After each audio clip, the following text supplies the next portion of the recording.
For years and years, the Tesla Robotaxi has felt like it's just over the horizon.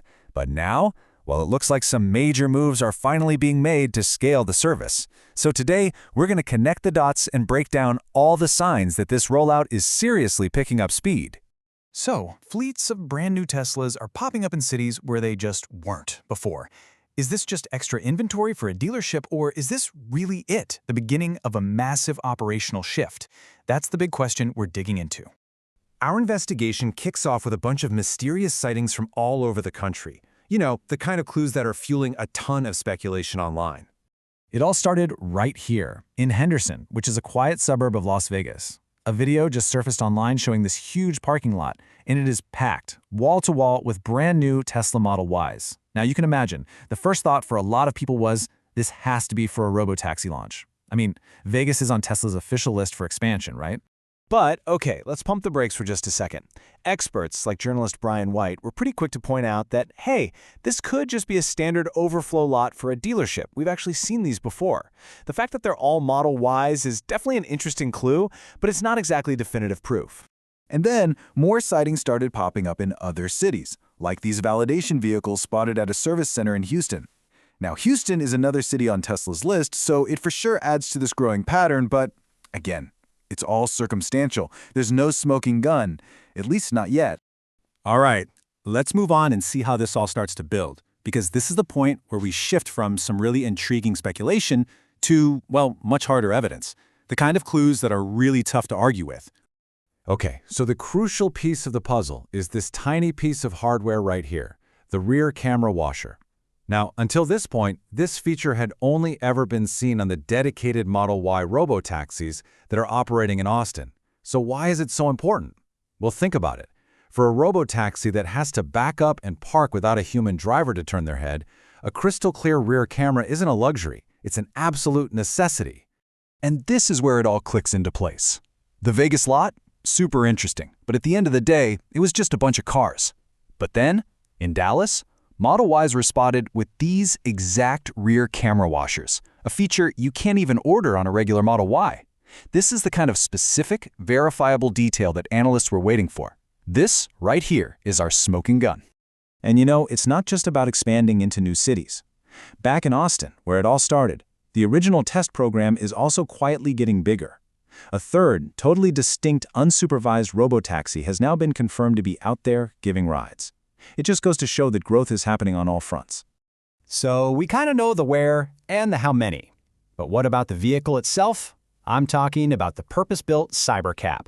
It's also evolving, and the new updates really show it's shifting from just a prototype into a machine that's truly ready for production. So, let's look at 4 key changes that really signal the shift. We're talking relocated switches, better accessibility. These are not just little cosmetic tweaks. Nope, these are serious engineering updates focused on durability, making manufacturing easier, and just the tough realities of public use. But what's so interesting here is the simple logic behind moving the window switches. In the early prototypes, they were on the door, totally vulnerable to water. By moving them under the screen, they're protected. And what does that mean? It means you can literally hose down the interior for cleaning. Plus, it shortens the whole wiring harness. It might sound trivial, but think about it. Over thousands of cars, that's miles and miles of wire saved. It's a brilliant little manufacturing simplification. Next up, the charge port. The original design was basically an improvised plug just stuck in there. The new one? It's a fully integrated, super rugged port with a proper gasket, just like you'd find on a Model 3. It's an absolutely essential upgrade for a vehicle that's going to need to be plugged in constantly. I mean, until wireless charging is everywhere, a tough, reliable port is completely non-negotiable. The inside also got a major durability upgrade. All that early cloth material was swapped out for a tough plastic-like surface. And after that change, engineers realized they could take it one step further and just add a drain plug. Your car doesn't have a drain plug in the floor, right? But a Robotaxi that you can hose out between rides, that's a total game changer for rapid turnaround. And this isn't all just about efficiency. It's also about people.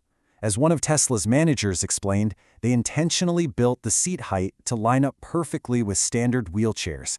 It's a very deliberate design choice to make sure it's accessible, and it's driven by this philosophy that freedom of transportation is critical for absolutely everyone.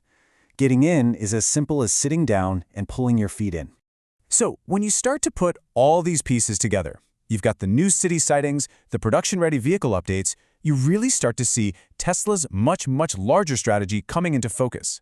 What's happening here is uniquely Tesla. I mean, unlike traditional car companies who build, test, and then scrap entire fleets of prototypes, Tesla's validation fleet is the real fleet. They can test these vehicles, collect real-world data from actual paying customers, and generate revenue all at the same time.